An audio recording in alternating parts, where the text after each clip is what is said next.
Can you see? Can you see them all? I can hear them buzzing too. Yeah. Wow. These are. Is it safe to be around here? Hi there, everybody. I don't even know. June 1st? Yeah. Maybe June 1st. Wow. I'm standing under.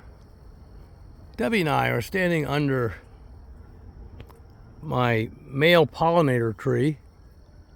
I have several. Persimmons. This is native persimmons. Indigenous. You see, I just want you to see the activity here of all the bees. You can hear them. I don't know if you can hear them, but I can hear them. Look at them all. I actually see some buds dropping off. Yeah. Oh yeah, they're the flowers, because they're finished being pollinated, and now the little. Wait, well, you gotta stay here. You're gonna get bit by a bumblebee. Yeah. What's that? You can't be around there. Hey. You gotta stay here. Okay. You get bit by a bumblebee. Anyway, I just thought I'd record this for your benefit, Thank you for the kiss. because I've made videos before about the importance of having a male pollinator in your yard. And I believe in your yard is better, unless your neighbor or somebody really close. They say, oh, a quarter of a mile. I don't believe in that. If there's one in the woods or some field a quarter of a mile away, I don't believe in that. I know, because I've been out here for 45 years. And I had a persimmon tree that for 7 years didn't produce almost anything. It was a meter, and it was supposed to be self-pollinating, and it wasn't. Oh, it might have produced a couple persimmons, and they fell off. And I'm not saying that particular modified American persimmons isn't somewhat self-pollinating. If you're fortunate enough to get one that has some male flowers on it. But mine was just very, very stubborn and wouldn't produce until I got a male pollinator in the yard. I finally figured it out, and then boom, hundreds and hundreds and hundreds of persimmons, delicious persimmons, and I featured that tree many times, or several times. Bees are up there. What's that? I can't believe how many bees are up there. I know there's millions, it seems. Yeah, They're all over the I place. think we better get out of the area. I want them to see the activity. And then, of course, here is a female. And I did make a video how to distinguish male from female flowers. Yeah, here's definitely a female. And they're coming over. And these flowers are, you can see there's a bee just went there. I wish I could get it. I can't see too well. But a bee just went, yes, a bee just went on that flower. And that's a female. Tree right next to it. A very good variety. And they're pollinating my persimmons. And I will guarantee you that they will all get right. This is the female. Do you see any bees on this one? Yeah, I was just showing how one came over. Yeah, they're up there. And so, see them pollinating. They come over because they're flowering simultaneously, which is good. Now this has been going on some time, and sure enough, when it's all over and done with, all of the persimmons on the female tree will be pollinated. But you can imagine if that tree, if the male tree there, over here, a beautiful tree, by the way, I love it. I love all my trees. I love my persimmon trees, just a wonderful thing. But can you imagine if this was a quarter of a mile away, like they say? How many bees would come over from there, a quarter of a mile away, and come over and pollinate my female? Well, it might a few, sure. But it's possible. But is it better to have a male pollinator like this and all this busy bee work? All these bees buzzing about?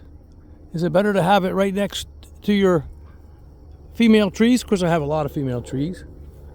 Okay? But it's the same principle. They're close enough in my yard that I can be assured that I'm going to be well pollinated. Just thought I'd make a quick video about that. And I've been busy with the spring cleanup. It's coming very well. I'm making very good progress, but it took a long time this year. And getting my garden in, I wanted to talk to you about a bunch of things. I don't know when I'm going to release this particular video, but when I saw all those bees and Debbie mentioned it, I thought, well, let me capture that so that everyone out there that might benefit from seeing a male pollinator, and I can tell you how important it is, I thought I would record it for prosperity. And I will release the video, but I have some other videos that I want to make that are very important. The next few videos, I know exactly what I'm going to feature, and I can tell you that they're going to be very interesting. They're going to be unique. They're going to cover things that are different than I've covered before, and I want to go into great detail in several things. And it's upcoming very shortly. This is June 1st, I believe. Look at the figs. Figs, figs. I might have this exposure a little dark. I won't be able to tell until when I'm finished videoing. You know, there's one thing I could fit onto this video that I wanted to show. One time, and I'm enjoying my yard. I'm enjoying my figs. I'm just enjoying everything about everything out here. Hi.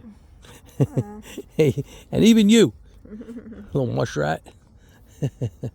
And I once talked about, and it's probably better that I put a couple more things in this video, because the next video is going to be so jam-packed with subject content. I don't know how long it's going to be, but I need to do it. Figlets. Looks like the resolution's a little dark, Deb. I don't know if I can change that and put this on pause or not. There, I lightened it a bit. There we go. That might be better. Think so? Yeah, I think you can see better. Hey, there we go. She wants to get down, but we got to watch out for the bumblebees. I don't think they'll bother you too much. Debbie wanted me to flash the cornfield for you, the farmer's cornfield. Coming up pretty quick. Yeah, they sure are shooting up. But you can see they're just little babies right now. But a wonderful feeling. I love seeing even other people's plants growing. I just love seeing plants grow. Everything about it. And this particular farmer is a very, very accomplished one. Extremely successful and very experienced. And crop after crop is always successful. And it's a real pleasure to be out here in the country. And we have our deer and we have our wild turkeys running through, and everything else that's associated with life in the country. Eagle's nest over there in that wooded area. There's an eagle's nest that's been there for, I don't know, 5 or 6, 7 years. I'm not sure. I'm not sure he's there now either. They're there now, I'm not sure. But they've been there for certainly the last 5 years or so. And I'm going to make an inquiry. I don't like disturbing the eagles in any way.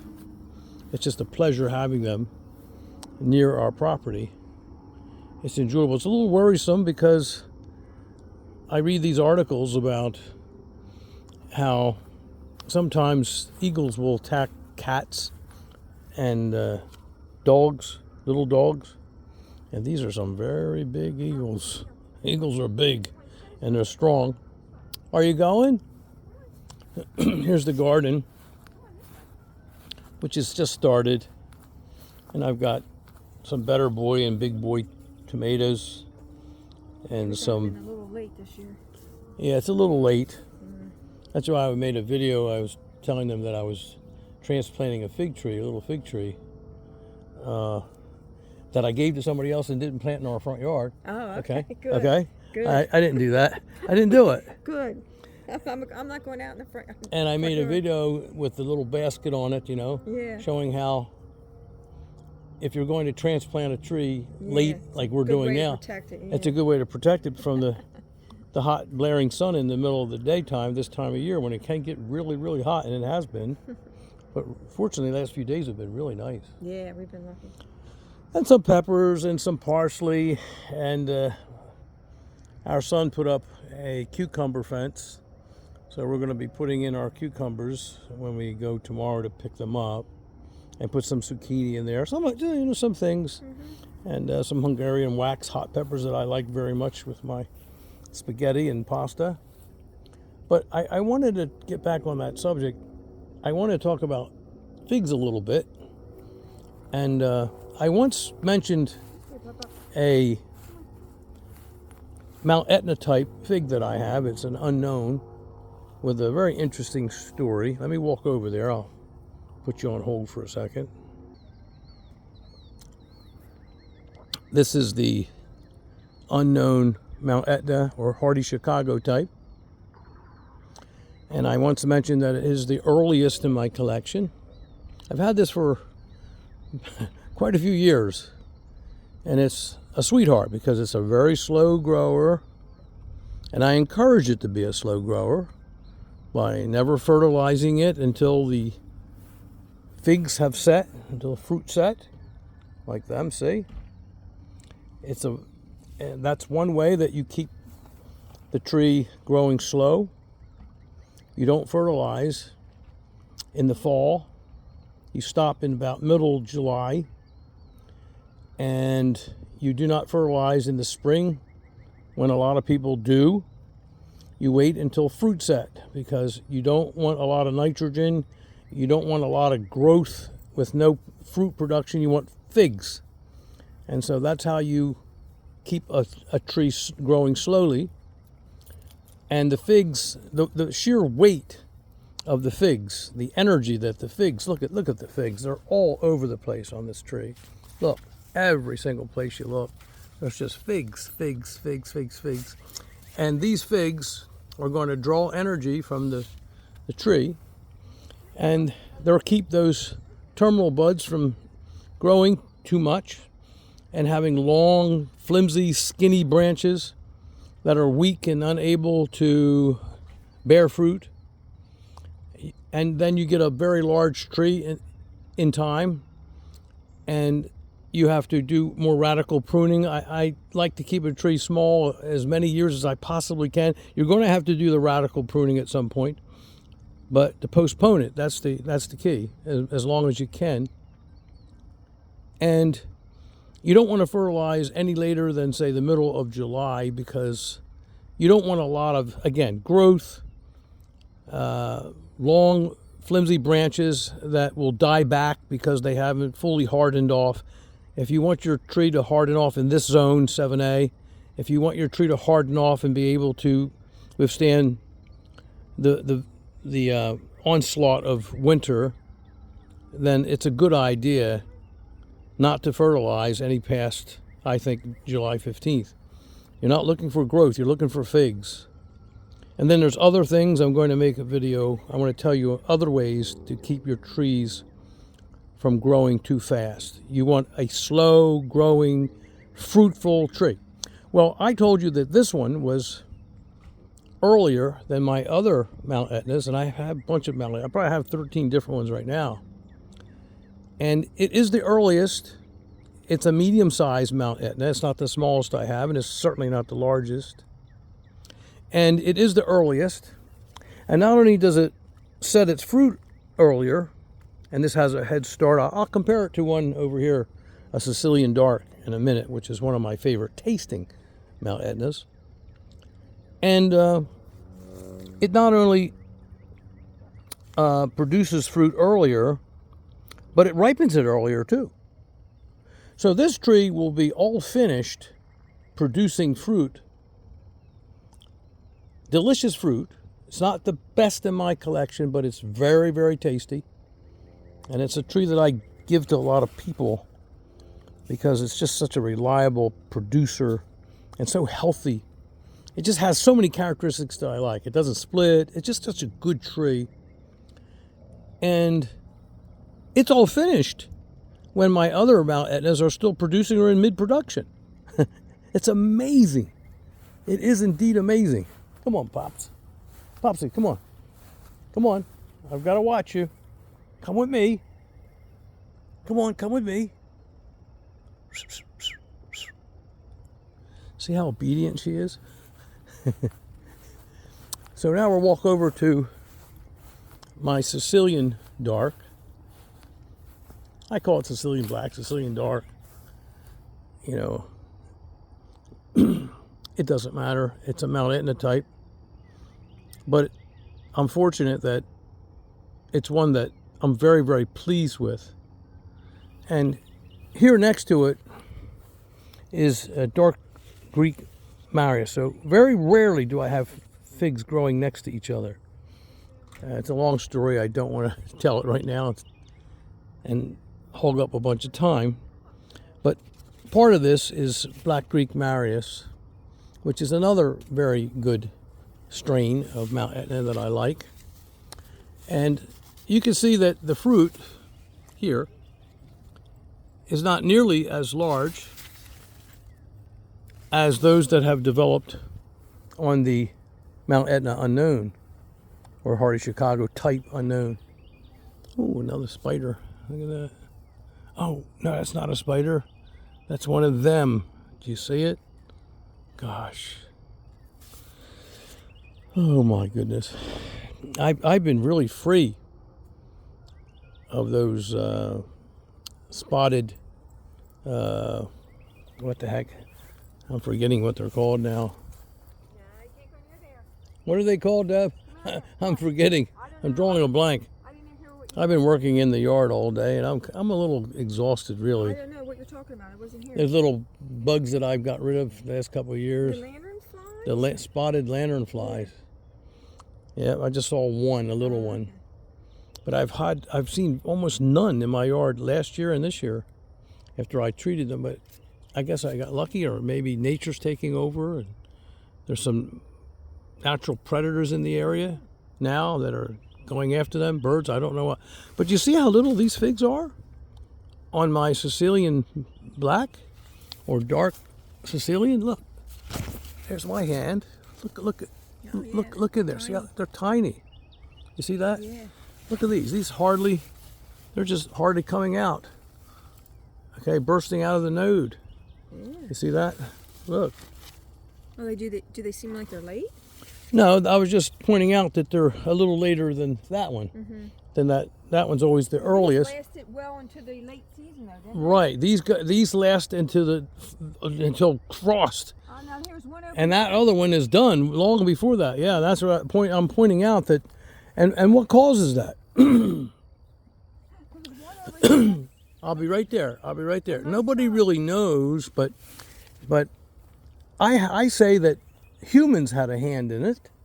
I honestly do. Regionally throughout the world, it was the gardeners that hand selected certain cuttings, certain branches that showed a propensity towards early maturing or early fruit set, and they took those cuttings into perpetuity, and then they kept, just like we do with dogs. Don't the dog breeders do that? We have 500 different now breeds of dogs, and that little creature right there, if I may say, is a wolf. I see. Little Popsy. Oh, thank you. It's cute and sweet and well behaved as that little poodle is. She is actually a wolf. She is a wolf. And all of the dogs are descendants of wolves. All of them. They're all descendants of wolves. Do they look like wolves? No. 500. They look, there's so many different qualities. From the tiniest little Chihuahua or whatever the smallest dog is, I don't know, to the biggest wolfhound or whatever's the largest dog, I don't know, St. Bernard. But look at all of the breeds in between. Okay?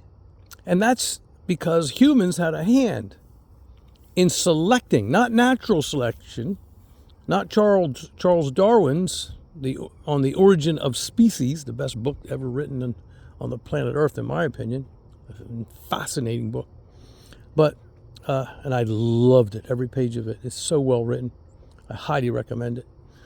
But not natural selection as occurs in nature without human intervention, but because of human intervention. It's human selection. And that's why, because that tree over there, the one I first showed you, probably came from a region of the world, maybe Greece, maybe Spain, it could have been Gaul, now called France, originally conquered by Julius Caesar, and of course he established the city of Paris. People don't know that, but Julius Caesar founded the city of Paris. And of course, London in England was founded by a Roman general as well, not Caesar. And I don't want to get off the subject, but my point is that that whole area, they called it the Gallic area, Gaul. His book still survives, Julius Caesar's book, The Gallic Wars. But they grew figs too.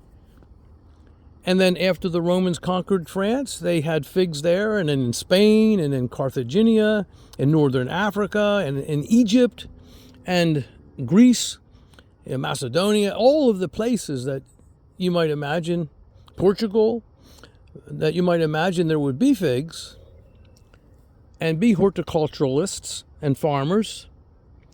In all of those places, you had human intervention, and they were changing all of everything that was grown by mankind for us in the future to inherit. And so that's one of my theories about why there's such a difference, such a dichotomy, really, disparity, if you will, between one type of tree, or which belongs in the same family for sure as the others, but does demonstrate slight differences in certain characteristics, which are preferable to some people and maybe not to others. So depending, where you live, if you live in a colder zone, you might not like that unknown. Because if it sets its fruit early and there's a frost, well, guess what? You just lost a lot of your fruit. Or you did some damage to it came out of dormancy too early, and you did damage to your terminal buds or to your tree. And but that tree seems very well adapted to 7A, to my zone. Maybe this one that sets its fruit a little later, maybe this one's better adapted to a colder climate. We could go into this. I mean, we could just go into it and go deeper and deeper and deeper. And we will never, ever discover all of the secrets that nature has for us if we probe deeply enough and if we learn by what we observe. We have to think about these things. It's a fascinating subject, I think. I think about it all the time. So make sure when you're choosing your fig varieties for your collection that you take all of this into account. And you try to grab a variety. If you want a variety that sets its fruit earlier, like the one I just told you, and it will be all finished and done with before the others are, then you might want to get cuttings from a tree like that. Or you might want to have a variety of them like I do. And even though they're all Mount Etnas, and they're obviously hardy Chicago types, there's no question. There is no question about that. Still, they do have various characteristics, or they stress certain characteristic traits that are really remarkably different. They're important. Maybe to the casual eye, they don't make much of a difference, or maybe they go unnoticed by the casual eye with a single glance.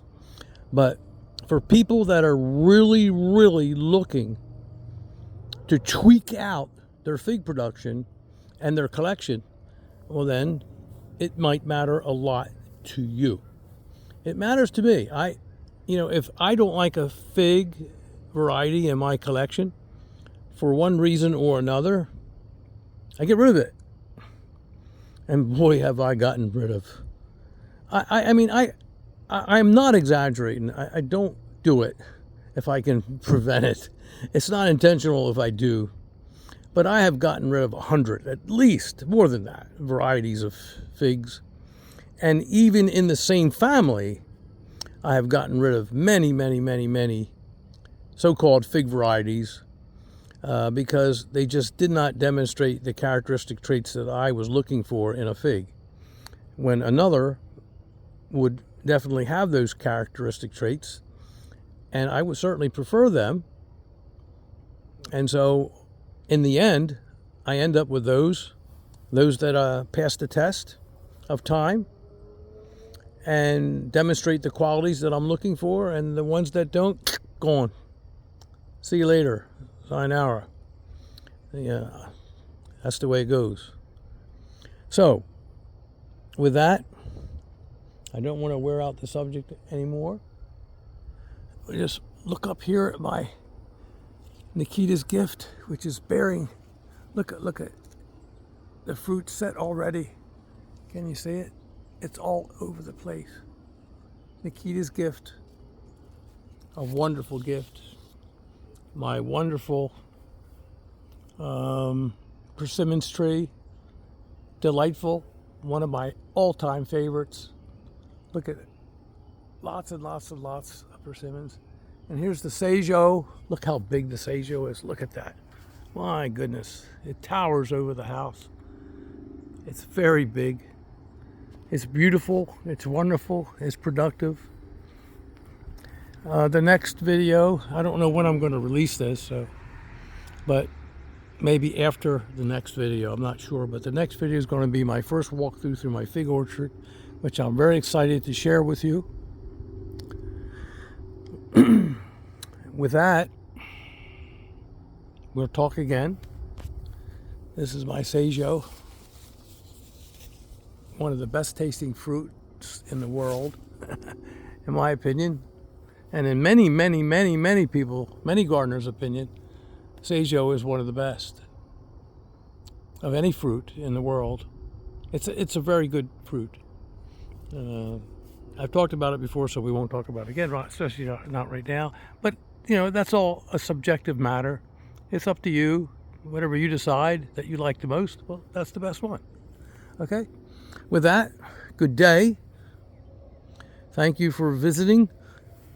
I always enjoy your visits. Thank you for subscribing. Please look forward to my next three. My next 3 videos are going to be rather unique. They're going to be a little lengthy, I can't help it. And I'm going to be covering some ground, a lot of ground. And you'll see what's going on. And with that, bye now.